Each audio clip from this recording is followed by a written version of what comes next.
when I go to America, any chance I can see this? They doing some exercises because can you imagine me? I've been reacting to the B2 Bomber, the A10 Warthog, me watching them live. Is this even possible? Oh, that would be amazing.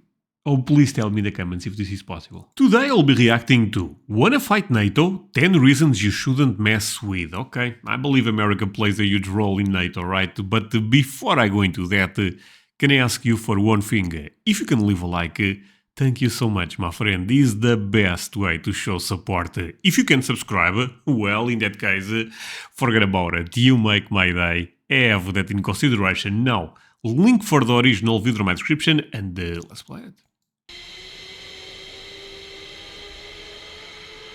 Wait, what? Oh, that was cool. For 7 decades, the NATO alliance has practiced collective defense and deterrence against evolving international threats. André, why you pause every time you see that? I don't know, my friends. It's beautiful. And scary. But beautiful. And at the end of the day, NATO, my country is part of NATO, fine. And over the years, its capabilities have changed accordingly. NATO's most powerful weapon, according to Jim Townsend with the Center for a New American Security, is the unity of the alliance. Oh. But the individual allies also possess hard-hitting capabilities that could be called upon were it to face high-level aggression. Here are some highlights of the many powerful weapons NATO could bring to bear against Russia. Okay. Holy. F-35 Lightning II. The air side of the NATO equation is led by the United States with the F-35 and other various aircraft. The fifth... Okay, my friends, can I be honest? It's fair to say that NATO, without America, is not that impressive. I'm sorry, but I have to be honest, and I'm European. But let's be real, America is NATO.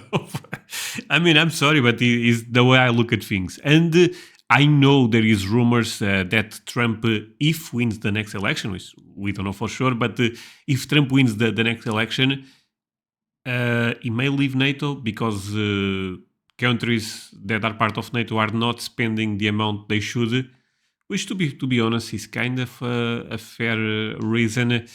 And if that happens, I think Europe are in deep trouble. Generation F-35 Joint Strike Fighter is an aircraft that rival powers have been unable to match its stealth and advanced suite of powerful sensors. While some NATO countries are looking at the F-35 as a leap in combat capability, others continue to rely on the F-16, an older supersonic fighter that can dogfight and also bomb ground targets. And then some countries like Germany are considering European alternatives. Wait, the F-35 is just for America? Eurofighter Typhoons. The Eurofighter Typhoon is a capable multi-role aircraft designed by a handful of NATO countries, namely the United Kingdom, Germany, Italy, and Spain, determined to field an elite air No Portugal. superiority fighter. France, which walked away from the Eurofighter project, independently built a similar fighter known as the Dassault Rafale. Fancy name. Observers argue... Dude, if I was the president of France, if I leave the Typhoon, my jet would be La Croissant. Oh, what a bad joke. Rafale.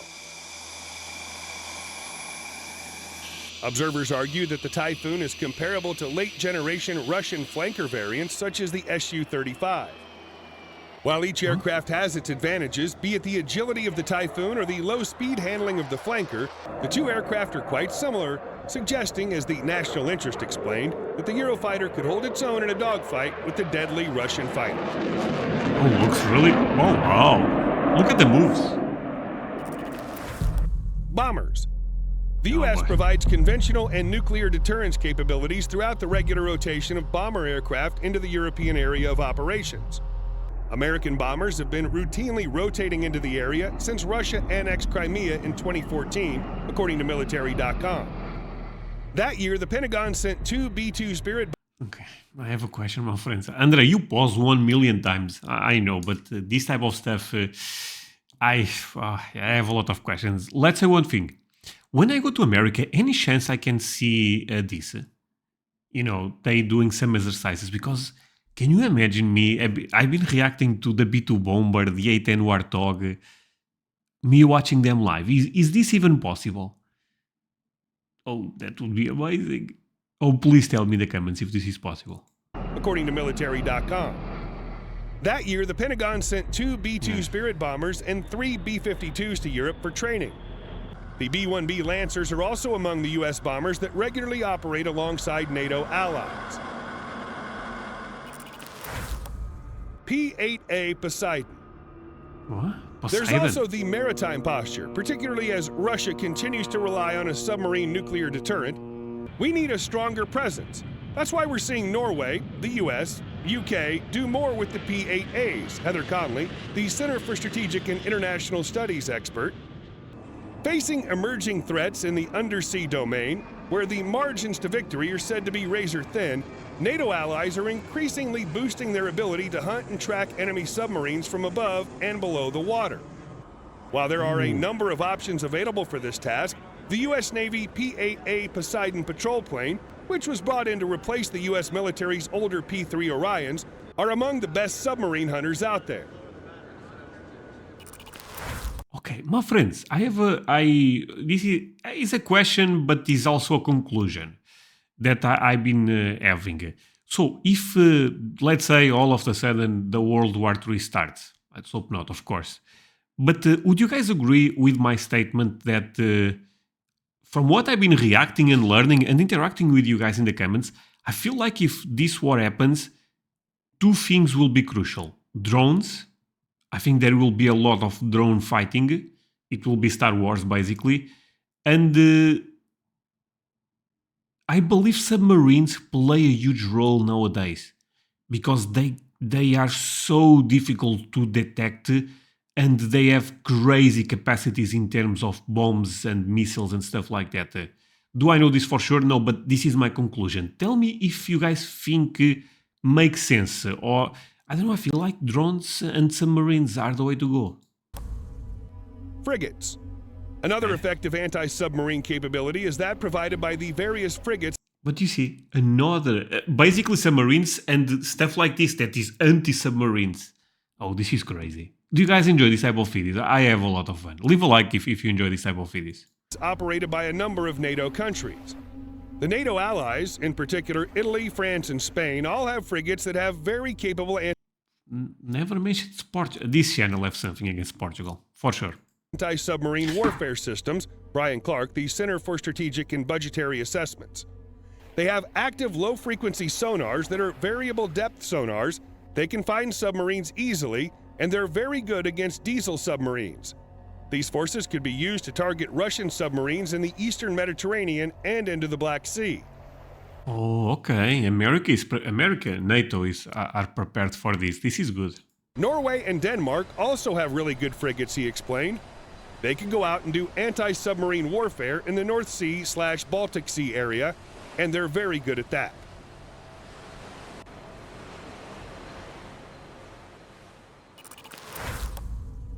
Nimitz-class aircraft carriers. Oh. A last-minute addition to last year's Trident Juncture exercise, massive NATO war games designed to simulate a large-scale conflict with Russia, was the USS Harry S. Truman. Dude, that's such a beast. This is what, billions and millions, right? But come on, this is amazing technology. America is so far ahead. I'm glad America is part of NATO. I have to be honest. Oh, let's go. Nimitz-class aircraft carrier and its accompanying strike group. I believe like America have 8 of those and other countries have like 1 or 2. Talking about other countries, talking about China and stuff like that and Russia. So, man, America, I love it. The carrier brought 6,000 service members and a large carrier air wing of FA-18 Super Hornets to Norway for the largest drill in years. One thing the NATO naval partners have been looking at is using carriers as part of the initial response, said Brian Clark. The United States sails carriers into the North Atlantic to demonstrate to Russia that the U.S. can send. Sorry. So actually, I have to say this. I have one video on TikTok going viral, and I don't even have. Actually, now I have a TikTok account. At the time, I did not have one, but that video have 3 million views. And it's me reacting to military stuff. Let me say one thing. I don't even mind people putting my stuff on TikTok. I wish they actually tagged me because that would help my channel. But in that video, I said one thing that a lot of people commented that I said that I prefer, if I'm against America, which I'm not, by the way, but if I'm against America, I would prefer to see aliens coming to my country than that. 100% is not even close. If I see that, I tell my wife, yeah, pack everything, we have to go. Where? I don't know, Mars. Carriers into this area, from which it could carry out operations into the Baltics without too much trouble, he added. America's ability to project power throughout the deployment of aircraft carriers is unmatched, due mainly to the massive size, sophistication, and training regimen of its carrier fleet. The UK and France also have aircraft carriers. Really? I did not know that. Okay.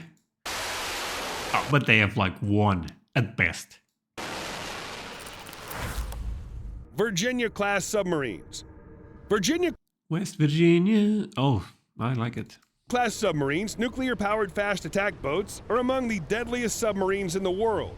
They're armed with torpedoes to sink enemy submarines and surface combatants, and they can also target enemy bases and missile batteries ashore with Tomahawk cruise missiles.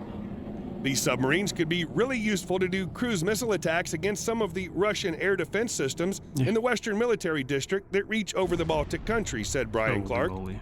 You can really conduct air operations above these countries without being threatened by these air defense systems. So you would want to use cruise missiles to attack them from submarines at sea.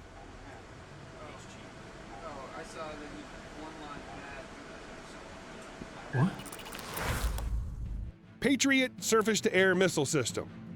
Patriot, which stands for Phased Array Tracking Radar to Intercept on Target, is an effective surface-to-air guided air and missile defense system that's currently used around the world, including in a number of NATO countries. There is a need for an integrated air and missile defense picture, said Conley. That's certainly a high-valued protection for the alliance. NATO is also in the process of fielding... Wait, they are shooting that to the moon? What's going on here? Did you guys saw that stuff went... ...a high-valued protection for the alliance. NATO is also in the process of fielding Aegis A-shore sites, land-based variants of the sea-based Aegis ballistic missile defense system that can track and fire missiles that intercept ballistic targets over Europe. Okay. AH-64 Apache gunship. Well, this is a rabbit hole that I have to go. What are you talking about? I need to learn about helicopters because I believe America have crazy ones. And this is something that I'm not very aware. I have one video reacting to one helicopter, but I know you guys have crazy technology on this stuff. The Apache gunship helicopter, capable of close air support, has the ability to rain down devastation on an approaching armor column. The attack helicopters... This is what I'm talking about. ...can carry up to 16 Hellfire missiles at a time, with each missile possessing the ability to cripple an enemy armor unit. The Hellfire is expected to eventually be replaced with the more capable Joint Air-to-Ground missile. The Cold War-era Apache attack helicopters have been playing a role in the counterinsurgency fight in the Middle East, but the gunships could still hit hard in a high-end conflict. Still very beautiful. It's gorgeous.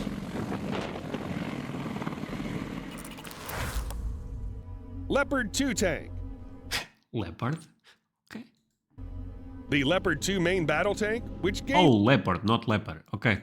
a reputation for being indestructible, is a formidable weapon first built to blunt the spearhead of a Soviet armor thrust, and one that would probably be on the front lines were the NATO alliance and Russia to come to blows.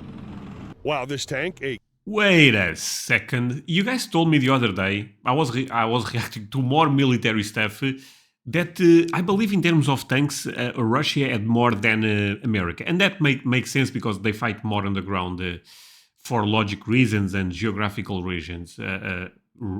reasons. But let me say one thing. With the war in Ukraine, they lost a lot of them, right? Maybe the number right now is so low that America, you know, I wonder if they are not the number one country in this type of stuff anymore. A key component of NATO's armored forces took an unexpected beating in the fight against the Islamic State in Syria. It's still considered one of the alliance's top tanks, on par with the U.S. M1 Abrams and the British Challenger 2. Observers suspect that the Leopard 2, like its U.S. and British counterparts, would be easily able to destroy most Russian tanks, as these tanks are likely to get the jump on a Russian tank in a shootout.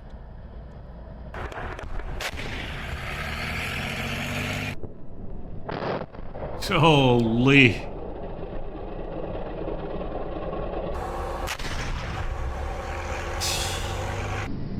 Hey, relax, man. Okay.